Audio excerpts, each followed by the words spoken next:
தந்தை, மகன், தூய ஆவியானவர் நம்ம நிறைவாக ஆசீர்வதிப்பாராக. ஆமென்.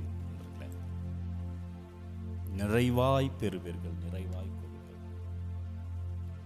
எனவே பிரியமானவர்களே, இந்த திங்கட்கிழமைனா என்ன தூதர்கள் என்று யோசியுங்கள். திங்கட்கிழமைனா என்னவா இருக்குன்னு யோசிச்சு பாருங்க. செவ்வாய்க்கிழமைனா அந்தோனியா, திங்கட்கிழமை என்றால் காவல் தூதர்களின் நாள். எனவே தூதர்களின் நாளாக உங்களுக்கு கூட ஒரு காவலர் இருக்கிறார்கள், காவல் தூதர்கள் இருக்கிறார், கார்டியன் ஏஞ்சல். உங்களை அவர்கள் காத்து கொண்டிருக்கிறார்கள்.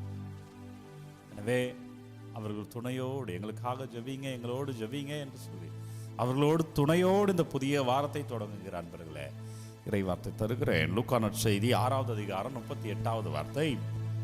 கொடுங்கள் உங்களுக்கு கொடுக்கப்படும், கொடுங்கள் உங்களுக்கு கொடுக்கப்படும், நல்ல அளவாக அமுக்கி குலுக்கி நிரம்பி வழியும்படி உங்கள் மடியில் அளந்து போடப்படும். கொடுங்கள் உங்களுக்கு கொடுக்கப்படும். ஆண்டவருக்கு கொடுங்க அன்பர்களே. இந்த நேரத்தை கொடுத்து கொண்டிருக்கிறீர்கள் அல்லவா, நற்கரனிலே நீங்கள் ஒப்பு கொடுக்கிறீர்கள் அல்லவா, அப்படி ஆசீர்வாதம் முடிந்தால் இந்த காணொலியை பகிர்வது மூலமாக பிறர் கொடுங்க. தாராதர் இன்னும் பிறர் பார்க்கட்டும், அந்த ஆசீர்வாதம் உங்களை வந்து சேரும். முடிந்த அளவுக்கு எதையாவது ஒன்று நல்லதை பிறருக்கு கொடுங்கள். உங்களுக்கு என்ன அதிகமா இருக்கிறதோ, சிலருக்கு செல்வம், சிலருக்கு நிறையான அன்பு, சிலவர்கள் பாசக்காரர்களாக பாசம் நிறைந்தவர்களாக இருப்பீர்கள், சிலர் அறிவாளிகளாக அறிவு திறனோடு இருப்பீர்கள், உங்களுடைய துறையில நீங்கள் அதிகமாய் அறிவாளியாக இருப்பீர்கள். என்ன உங்ககிட்ட இருக்கோ அதை கொடுங்களேன். ரொம்ப அழகா சொல்லிடுறார், கொடுங்கள் உங்களுக்கு கொடுக்கப்படும். அதை எப்படி கொடுப்பார்? இப்போ நான் 10 ரூபா கொடுக்குறேன்னா நீங்க பதிலுக்கு அந்த 10 ரூபா எனக்கு திருப்பி தருவீங்க இல்லையா? இது மனிதனுடைய இயல்பு. இல்லை கொஞ்சம் எக்ஸ்ட்ரா கூட கொடுக்கலாம். சரி, ஓகே, ஆபத்து நேரத்தில் ஃபாதர் கொடுத்தார், சரி ஃபாதருக்கு நான் திருப்பி 20 ரூபா கொடுக்குறேன். ஆனால் நம்ம இப்படி மற்றவர்களுக்கெல்லாம் கொடுக்கும் பொழுது, நம்ம ப்ரேயரில் ஆண்டவர்கிட்ட நேரத்தை கொடுத்து அவரோடு இருக்கிற பொழுது, வாழ்க்கையில் யாருக்காவது உதவி செய்கிற பொழுது ஆண்டவரை திருப்பி எப்படி தருவார்? திரும்ப என்ன நடக்கும் என்றால், இந்த இறைவார்த்தை தருகிற லூக்கா நற்செய்தி 6:38 மீண்டும் பதில் கடவுள் நம்ப பேரர் கொடுக்கும் பொழுது, கொடுங்கள் உங்களுக்கு கொடுக்கப்படும், நல்ல அளவாகவும் கொடுப்பது அவர் திரும்பி நம்ம கொடுப்பாராம். எப்படி கொடுப்பார் என்றால், நல்ல அளவாக, ஆசீர்வாதமாக என்ற அர்த்தம். நல்ல அளவாக என்றால் நாம் எதிர்பார்ப்பதை விட அதிகமாக இருந்ததால் அது நல்ல அளவு. இவ்வளோ வரும் எனக்கு தெரியும், ஆனால் நான் நினச்சி பார்க்க முடியாத அளவுக்கு வந்துடுச்சு. சச்சின் டெண்டுல்கர் ரிட்டையர்ட் ஆகும் போது அப்படிதான் சொன்னார்.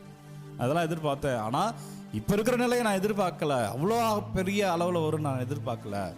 சில படங்கள்லாம் நல்லா ஓடும் பொழுது, எதிர்பார்க்காத இருக்கிற லோ பட்ஜெட் படம் நல்லா ஓடும் பொழுது ஓடும் தெரியும், ஆனால் இவ்வளோ ஓடும் தெரியாது. அவர் நினைத்ததை காட்டிலும் அதிகமாக ஆண்டவர் அப்படி தருவாரா? நல்ல அழகாகவும் அமுக்கி குலுக்கி நிரம்பி வழியும்படி உங்கள் மடியில் அளந்து போடப்படும். நீ நினைப்பதை காட்டிலும் ஆசீர்வாதமாக உங்களுக்கு வரும். அப்பா நன்றி, காலை நேரத்துக்கு நன்றி. எங்கள் தூதர்களோடு அப்பாமை துதிக்கிறோம். இந்த வாரத்தில் பிள்ளைகள் என்னவெல்லாம் வேலைகள் வைக்கிறார்களோ, என்னவெல்லாம் செய்யணும், எங்கெல்லாம் போகணும், என்னவெல்லாம் திட்டங்கள் வைத்திருக்கிறார்களோ, அவற்றையெல்லாம் வைத்து அப்பாமை துதிக்கிறேன். அப்பாவுக்கு ஆராதனை செய்கிறோம். இந்த காலை நாளுக்கு நன்றி அப்பா. மீண்டுமாய் ஒரு புதிய வாரம், மீண்டுமாய் ஒரு புதிய ஆசீர்வாதத்துக்கு நன்றி தகப்பனே. எங்களை வழி நடத்துங்க அப்பா, எங்களை ஆசீர்வதிங்க ராஜா. அப்பா உங்கள் வல்லமையிலே, அப்பா உங்கள் கிருபையிலே, அப்பா உங்கள் பெயரில் ஆசீர்வாதமாய் வாழ இதோ நற்கருணை, இதோ ஆண்டவர் ஒப்பு கொடுங்க. அன்பர்களே, பிரியமான அன்பு இறை உறவுகளே, இன்றைக்கு ஆண்டவர் இயேசு சாமியின் பெயரில் இன்றைக்கு இறைவார்த்தை யோவான் நற்செய்தி 12வது அதிகாரம் 24 - 26 வரை. யோவான் நற்செய்தி 12வது அதிகாரம் 24 - 26 வரை. இதுல கோதுமை மணியை ஆண்டவர் எடுக்கிறார். அது மண்ணில் விழுந்தால்தான் அது பலன் தரும். எனவே பிரியமானவர்களே, நம்ம வாழ்க்கையில் இருக்கிற தீமைகள் விழுந்தால்தான் ஆசீர்வாதம். நம்ம வாழ்க்கையில் இருக்கிற தவறுகள் விழுந்தால்தான் ஆசீர்வாதம். நான் எல்லா கட்டத்தையும் வச்சிருப்பேன், ஆனா ஆண்டவர்கிட்ட போய் ஜெபம் பண்றோம், எனக்கு எல்லாம் மாறிடும். இல்லை, அப்படி அல்ல. ஆண்டவர்கிட்ட அப்படியெல்லாம் நீ ஏமாற்றி விட முடியாது. தீமை என்றால் அது விழ வேண்டும், தவறு என்றால் அது விழ வேண்டும்.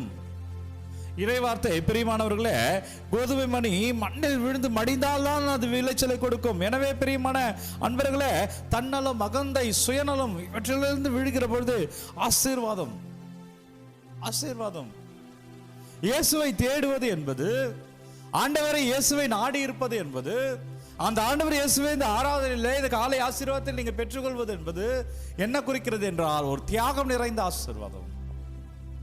இந்த ஆண்டவர் முன்னாடி சிலதை நீங்க விட்டு கொடுத்துடணும்.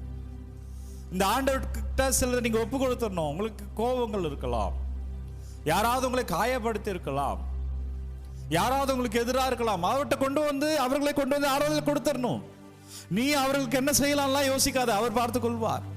நீ அவர்கிட்ட கொண்டு வந்து கொடுத்து விடு, அவர்கிட்ட அவர்களை மன்னித்து ஆண்டவர்கிட்ட ஒப்பு கொடுத்து விடு, அவர் பார்த்து கொள்வார். எனவே உங்கள் வாழ்வில் இருக்கிற தீமைகள் எல்லாம் கொண்டு வந்து ஒப்பு கொடுத்துடணும். தவறுகளை எல்லாம் நீ கொண்டு வந்து ஒப்பு கொடுத்துடணும். அப்பதான் ஆசீர்வாதம், அப்பொழுதுதான் நிறைவு, அப்பொழுதுதான் வல்லமை. இல்ல நான் எல்லாத்தையும் வச்சுப்பேன், நான் ஆண்டவர்கிட்ட வந்து ஜெபம் பண்றேன், ஆண்டவர் எல்லாத்தையும் மாத்திடணும். நீ தவறுகளெல்லாம் வைத்துக்கொண்டு நீ ஆண்டவர்கிட்ட ஜெபிக்கிறதுல என்ன பயன்? அவர் வருவது உன்னுடைய மாற்றத்திற்காக தானே, அவர் அழைப்பது உன்னுடைய நிறைவான ஆசீர்வாதத்துக்காக தானே, அவர் உன்னை ஆன்மாவை தானே எதிர்பார்க்கிறார். எனவே பிரியமான அன்பு இறை உறவுகளை, நம் தவறுகளெல்லாம் தீமைகளெல்லாம் விடுகிற பொழுது இந்த ஆசீர்வாதத்துக்கு அப்படி சொந்தமாய் மாறுகிறோம், இந்த அபிஷேகத்துக்கு அப்படி சொந்தமாய் மாறுகிறோம். அப்பா நன்றி ஆண்டவர். இந்த காலை வேளையில ஒப்பு கொடுக்கிறோம் ஆண்டவரே, கொடுங்கள் என்று சொல்கிறீர் அப்பா. அதை முழுமையாய் கொடுக்கிறோம். ஒவ்வொரு பிள்ளைகளுக்காக துதிக்கிறேன், ஒவ்வொரு பிள்ளைகளுக்காக நன்றி செலுத்துகிறேன் ராஜா. அப்பா நீங்க வழி நடத்துங்க ஆண்டவரே, நீங்க ஆசீர்வதிங்க ஆண்டவரே. கிருபையான பிள்ளைகள் வாழ்வார்களாக அப்பா, அவருக்கு சாட்சியமான பிள்ளைகள் வாழ்வார்களாக. இந்த வாரம் என்னவெல்லாம் வேலைகள் தொடங்குகிறார்களோ, எதுவெல்லாம் நடக்க வேண்டும் என்று வாஞ்சையோடு இருக்கிறார்களோ, எவற்றையெல்லாம் ஒப்பு கொடுக்கிறார்களோ பாதத்தில் வைக்கிறேன். அனுப்பப்படுகிற ஒவ்வொரு விண்ணப்பங்களையும் ஒவ்வொரு ஜெப தேவைகளையும் நற்கருணை ஆண்டவரே உங்கள் பாதத்தில் சமர்ப்பிக்கிறேன். வல்லமையான இறைவா, உங்களுடைய கிருபையில ஆண்டவரே, உங்களுடைய ஆசீர்வாதத்துல வல்லமையான இயேசு சாமி உங்களை ஆசீர்வதிப்பாராக. ஆண்டவர் பெயரில் இந்த வாரம் முழுவதும் நீங்கள் ஆசீர்வாதமாக வாழும்படியா அப்பா நற்கருணை ஆண்டவர் உங்களை தொடுவாராக. அவர் கிருபையிலே வாழ்வாய் மகனே மகளே. தலை வணங்கி இந்த ஆசீர்வாதத்தை பெற்றுக்கொள்வோம். எல்லாம் வல்ல இறைவன் நம்மை தந்தை, மகன், தூய ஆவியார் நம்மை நிறைவாக ஆசீர்வதிப்பாராக. இந்த நாளும் இனிய நாளே. அன்பர்களே, ஒவ்வொரு நாளும் விடியற் காலை 3 மணிக்கு இந்த ஆராதனை வழங்கி கொண்டிருக்கிறோம். யாருக்கு தேவைன்னு நினைக்கிறீங்களோ அவர்களோடு பகிர்ந்து கொள்ளுங்கள். உங்கள் விண்ணப்பங்களை கமெண்ட்டில் அனுப்புங்க. உங்களுக்காக நான் தொடர்ந்து ஜெபிக்கிறேன். God bless you.